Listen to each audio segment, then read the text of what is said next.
وہ جو بالکل یاد ہے مفتی مفتی عبدل عزیز عبدالعزیز. صاحب کی ان کی جو ویڈیو آئی تھی، آئی واز دا جرنلسٹ جس نے وہ ویڈیو جاری کی تھی، میرے پاس آئی تھی وہ خبر، سب سے پہلے میں نے ٹویٹ کیا تھا، اور شاید آپ نے واٹر مارک بھی دیکھا ہوگا، میرا ہی نام اس کے اوپر لکھا ہوا تھا. انٹرنیشنل ہیڈ لائن بنی. غلط کام چاہے مدرسے کے اندر ہو رہا ہو، اسکول میں یا یونیورسٹی کے اندر ہو رہا ہو، وہ غلط ہی ہوتا ہے. اس کے اوپر فوجداری قوانین ہیں، قانون اپنا عمل دکھائے اور اس کے اوپر کاروائی ہونی چاہیے. اس حد تک تو ہم مانتے ہیں. لیکن یہ ہمارا طبقہ کس طرح کا طبقہ ہے کہ اگر ایک سابق گورنر کی ویڈیو آتی ہے تو ہم اتنے کوئی بے شرم اور ناہنجار قسم کی قوم ہے کہ ہم ان کو ٹیلی ویژن پر بٹھا کر ان کے ورژن لے رہے ہوتے ہیں. اور ہمارا طبقہ کتنا بے شرم ہے کہ پچھلے 70 سال کی تحقیقات ہوئی ہیں کیتھولک پادریوں کے حوالے سے فرانس کے اندر، اور 250 صفحوں پر مبنی ایک رپورٹ سامنے آئی ہے، اور تقریباً 2,16,000 بچوں کے ساتھ جنسی بدفعلی ہوئی ہے. اور اگر کیتھولک ٹیچرز کو ملایا جائے تو تقریباً 3,30,000 بچوں کے ساتھ 70 سال کے دوران زیادتی ہوئی ہے. اور وہ جو بچے تھے بزرگ ہو چکے ہیں، دادا بن چکے ہیں، گرینڈ فادرز بن چکے ہیں، لیکن وہ کنفیس کر رہے ہیں. اس کے اوپر ہمارا طبقہ خاموش ہے، کوئی جواب نہیں، کوئی سوال نہیں ہے. خاص طور پر لبرل طبقے کی میں بات کر رہا ہوں. یہ ڈبل سٹینڈرڈز کیسے ڈبل سٹینڈرڈز ہیں علامہ صاحب؟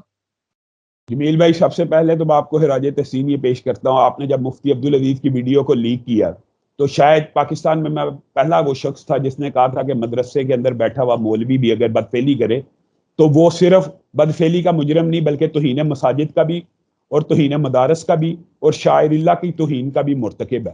اور آپ نے وہ درست میں نشاندہی کی. قطع کلامی کی معذرت میں یہاں پر یہ بھی ایڈ کر دوں کہ شاید میں بھی پہلا جرنلسٹ تھا جس نے سب سے پہلے آپ کی اس ویڈیو کلپ کو ٹویٹ دیا تھا، جس کے بعد ہم کنیکٹ ہوئے ہیں ٹویٹر کے اوپر. بالکل بالکل.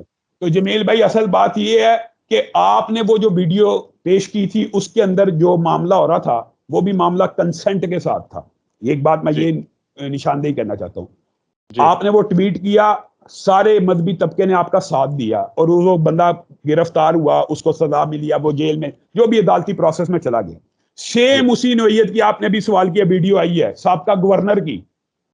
آپ کو ایک بات کا پتا ہے، اسلامی شریعت کے اندر ایک مدرسے کے مولوی کا اور ایک گورنر کے سٹیٹس کا کتنا فرق ہے؟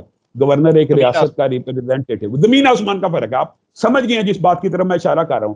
ایک قاضی کا سٹیٹس بھی مولوی سے بلند ہوتا ہے، اور ایک ریاست کے گورنر کا جو سٹیٹس ہے جب اس کی ایسی ویڈیو آ جائیں، ایک ہوتا ہے جمیل بھائی، ایک ہوتا ہے سری گناہ، خفیہ گناہ. خفیہ گناہ جب تک خفیہ رہے اگرچہ گناہ گناہ ہی ہے، اس کی سنگینی اعلانیہ کے برابر نہیں ہوتی. اور جب وہ سری گناہ اعلانیہ میں کنورٹ ہو جائے تو پھر اگر اس اعلانیہ جرم کی سزا نہ دی جائے تو معاشرے کے اقدار باقی نہیں رہتے. جس طرح مفتی عبدالعزیز کے خلاف کیس ہوا، اس طرح اس سابقہ گورنر کے خلاف کیس ہونا چاہیے، قطع نظر وہ کس پارٹی سے ہے. گورنر ہے، اسٹیٹ کا ریپرزینٹیٹیو ہے.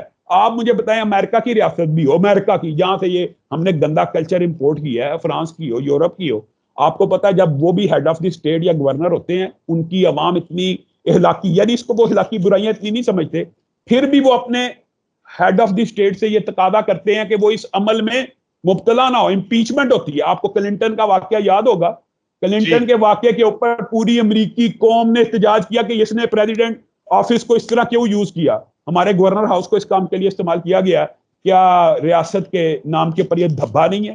کیا اس کو قراروا کی سزا نہیں دینی چاہیے؟ یقین مانیے ایک دکھ کی بات اور میں کہنا چاہتا ہوں، جو لبرل مافیا کے آپ نے بات کی ہے نا، حیران کن بات ہے جمیل بھائی. ٹھیک ہے، مانتے ہیں کہ زنا بالجبر کی سنگینی بہت زیادہ ہے، لیکن زنا بالرضا بھی اگر اعلانیہ ہو جائے اس کی سنگینی کم نہیں ہوتی.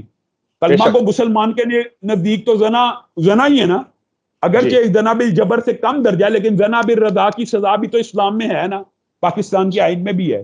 تو اس گورنر کو کیوں نہیں دی جا رہی؟ آپ نے درست نشاندہی کی ہے. یہ ہمارے لبرل مافیا کو عجیب قسم کی بیماری ہے. مولوی کوئی بھی جرم کر دے تو اس کو اٹھا کے پرموٹ کر دیا جاتا ہے، اور سیاستدان. اور اچھا ایک اور بات کہہ دوں، پھر یہ بھی بات آپ نے تو چلو سیاستدان کی بات کی ہے، آپ کے ہم شکر گزار ہیں، آپ نے درست یہ آپ نے اسلامی قوانین کی بات کی ہے کہ اس گورنر کو بھی سزا ہونی چاہیے. لیکن اگر جمیل بھائی کوئی سیلیبریٹی ہو، یعنی شوبز سے تعلق رکھنے والے کی ایسی ویڈیو آئے، کوئی بات اٹھائے گا؟ شاید مولوی بھی نہ اٹھائے کہ یہ تو اس کا کام ہی ہے. یعنی وہ یہ کہتے ہیں وہ کہتے ہیں یہ پرائیویٹ معاملہ ہے. یہ پرائیویٹ معاملہ نہیں. جب گناہ اعلانیہ ہو جائیں تو معاشرے کے اندر معاشرتی اقدار کو بحال کرنے کے لیے ان سب لوگوں کو سزائیں دینی. آپ کے سوال کا جو تیسرا حصہ ہے، آج وہ لمحہ فکری ہے فرانس کے اندر. آپ نے کہا 1950 سے لے کے، آپ نے رپورٹ بھی مجھے کچھ دیر پہلے سینڈ کی، میں حیران رہ گیا. یعنی 2000